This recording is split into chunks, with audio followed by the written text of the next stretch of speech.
जुर्म की दुनिया में वैसे तो कई अपराधी हुए जिनके कारनामों ने सभी को हैरान करके रख दिया, मगर बिहार के बेगूसराय के एक कातिल की कहानी जब सबके सामने आई तो दुनिया भर में इसकी चर्चाएं होने लगी।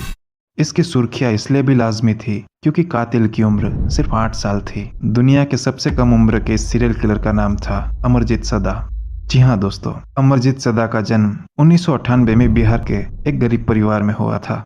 वैसे दिखने में तो अमरजीत एकदम ही नॉर्मल बच्चों जैसा ही था, मगर उसके कारनामों ने सभी को हिलाकर रख दिया।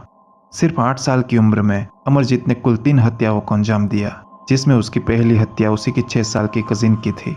हत्या के वक्त अमरजीत सिर्फ 7 साल का था। करीब 6 महीने बाद उसने अपनी दूसरी हत्या को भी अंजाम दिया, जो कि खुद उसकी 8 महीने की छोटी बहन थी। अमरजीत के अंकल के मुताबिक उसके परिवार को इन दोनों हत्याओं के बारे में सब जानकारी थी, मगर फैमिली मैटर समझ उन्होंने इस बात को अंदर ही दबा दिया। इनफैक्ट अगर तब उसका परिवार समझ जाता तो तीसरी हत्या शायद कभी होती ही नहीं।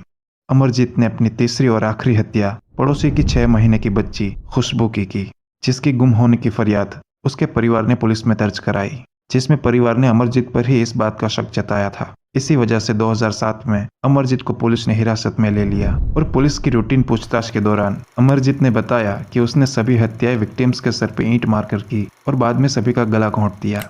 ये सुन सभी के होश उड़ गए। बाद में पूछने पर वो सबको स्कूल के पीछे उस साइड पे भी ले गया जहां उसने खुशबू को दफनाया था। कुछ इस तरह पुलिस को उन सभी हत्याओं के बारे में मालूम हुआ। पुलिस के मुताबिक कन्फेशन के वक्त अमरजीत काफी जोर जोर से हंस रहा था। उसके चेहरे से लगता था कि जैसे उसे इन हत्याओं का जरा भी पछतावा नहीं था। आगे जब पुलिस ने पूछा कि उसने ऐसा क्यों किया तो उसने कहा कि उसे ये सब करने में मजा आता है। उसे किसी को रोते देखकर खुशी मिलती है। चिकित्सकों के मुताबिक अमरजीत को सही और गलत की पहचान नहीं थी, क्योंकि उसे कंडक्ट डिसऑर्डर नाम की बीमारी थी। क्राइम कितना भी बड़ा और भयानक क्यों ना हो, अगर आप सेक्शन 83 के अंडर आते हैं तो आपको जेल नहीं हो सकती। इसी कानून के चलते उसे मुंगेर के एक चिल्ड्रंस होम भेजा गया, जहां से उसे 2016 में छोड़ भी दिया गया। आज अमरजीत कहाँ है इसके बारे में कोई नहीं जानता, मगर आज वो जहां भी हो उम्मीद करते हैं कि वो अपनी पिछली जिंदगी को भूल कई अच्छी बातों को सीख अपनी नई जिंदगी में आगे बढ़ चुका होगा।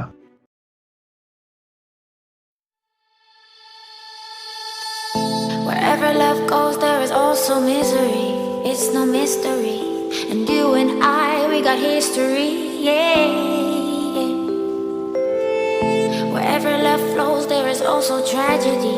When we're in too deep. And you and I, we got history. Yeah.